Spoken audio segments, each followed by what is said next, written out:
All right, so here we have one of these videos where we attempt to answer a question that probably not a lot of people are really asking.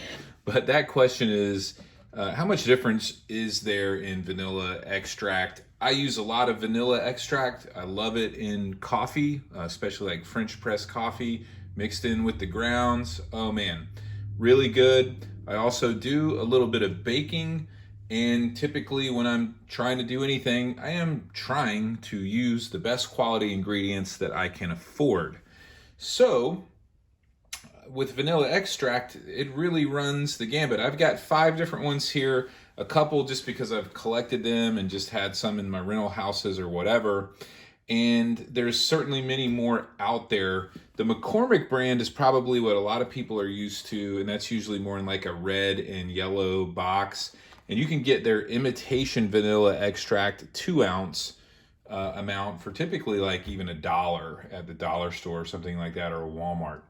Um, what I've seen, and I'm sure you've probably seen it too, if you're interested in such a question, is that what I've got here is this vanilla flavor. So this is imitation artificially flavored vanilla flavor. It's a big price difference. This is only about $3 at Walmart, and right next to it, this pure vanilla extract from the exact same company, that was $10.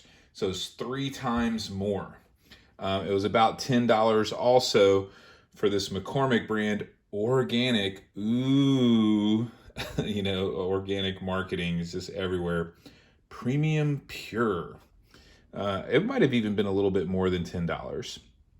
I got this at Costco, which is 16 ounces. All those little bottles there, 2 ounces. This is 16 ounces.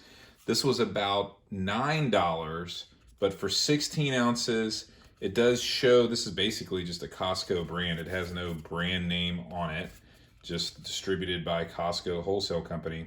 What's interesting here is they show the alcohol content of 35%. So just the ingredients, pure vanilla bean extracts and water and an alcohol solution. So that leads us to the Great Value Walmart brand. This is 4 ounces of pure vanilla extract. Interestingly enough, this, when we look at the ingredients, 41% alcohol.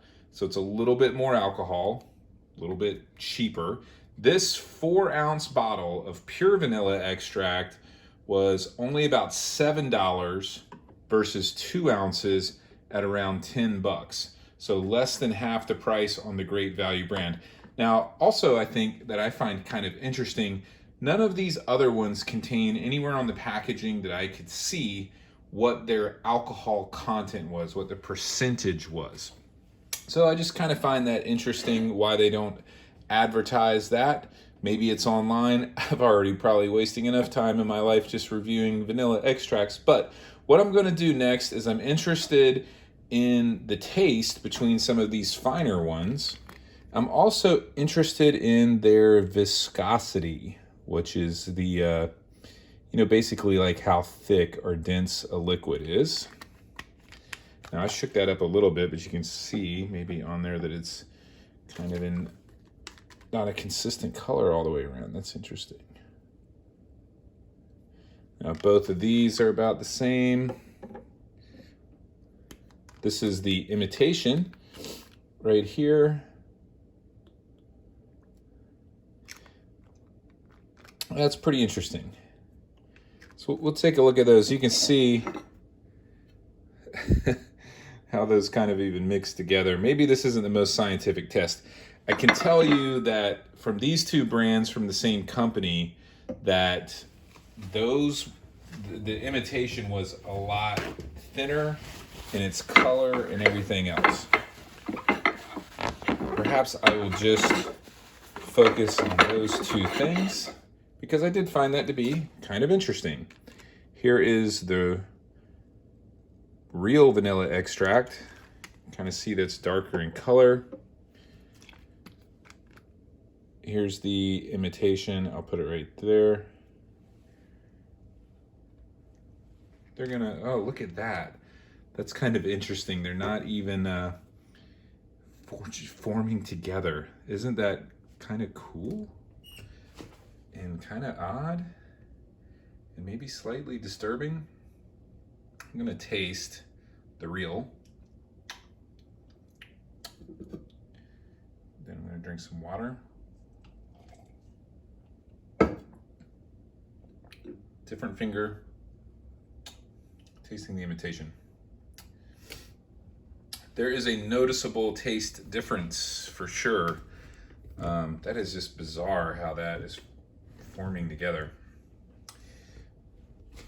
Let's try that again before it totally merges. You know what? There is a noticeable taste difference. I was kind of skeptical that I could even tell. There's absolutely a noticeable taste difference, though. I have to say that the imitation is a little bit sweeter. And who knows, maybe they're putting some more sugar and stuff like that in it. Adding some fruit juice for color, sugar for sure. It was definitely sweeter. There's no doubt that the imitation was sweeter. So they're not probably going to show carbs. I don't think they have to show carbs on something that's essentially considered a spice like that. But interesting. I can definitely say that not being more of a pure product, it tastes a little sweeter artificially with sugar. That's not what I'm looking for. I'm looking for vanilla flavor. I mean, it tastes like vanilla, but it's almost funny when it says classic taste, and comment down below what you think.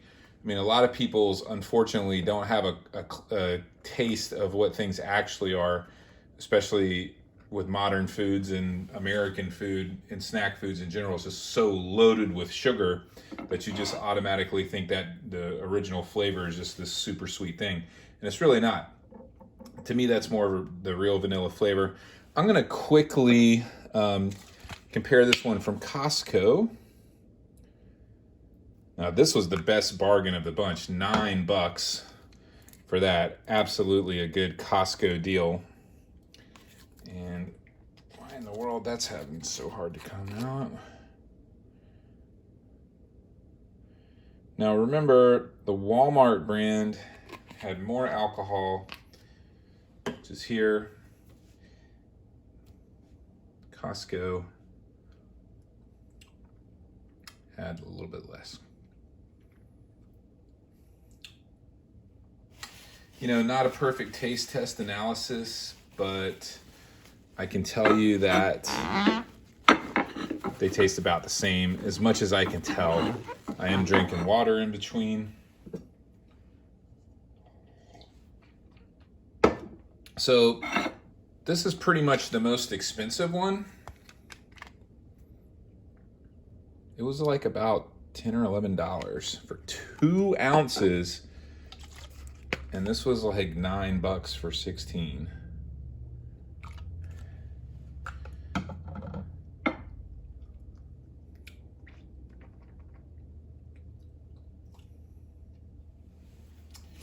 Well, again, not very scientific. And as I said before, one of these kind of questions that not a lot of people are asking. I can't tell. I could absolutely 100% tell a difference between the imitation and the real stuff. When it came to the real stuff, I could not immediately tell enough of a difference. Maybe there is. I'm sure if you did a much more controlled and scientific taste test, you could probably tell the differences between them. So what does that come down to? Well, if this is all organic and that actually means something, like what does that mean? USDA organic supposedly means, because you don't really know, but supposedly that means that it's grown without, pesticides or whatever. And it's USDA, so there is something behind it. So supposedly that's maybe a little bit healthier, perhaps. It's certainly much more expensive. Whereas this stuff right here, it looks pretty straightforward and super good value for a more or less pure product. If all you got's a Walmart around, I quite often buy this, and I think that's a great value at $7 for 4 ounces. You're certainly going to pay for that word organic every time. I guess kind of like as you should. Well, there you go. So that's maybe a little bit more deeper analysis on vanilla extracts, I think, that's ever been done in a very poor video format such as this. So hit that like button. Why not? If you like vanilla, you got to hit that like button. Subscribe to the channel for more pointless reviews like this, where we answer questions that no one's asking. And have a wonderful day.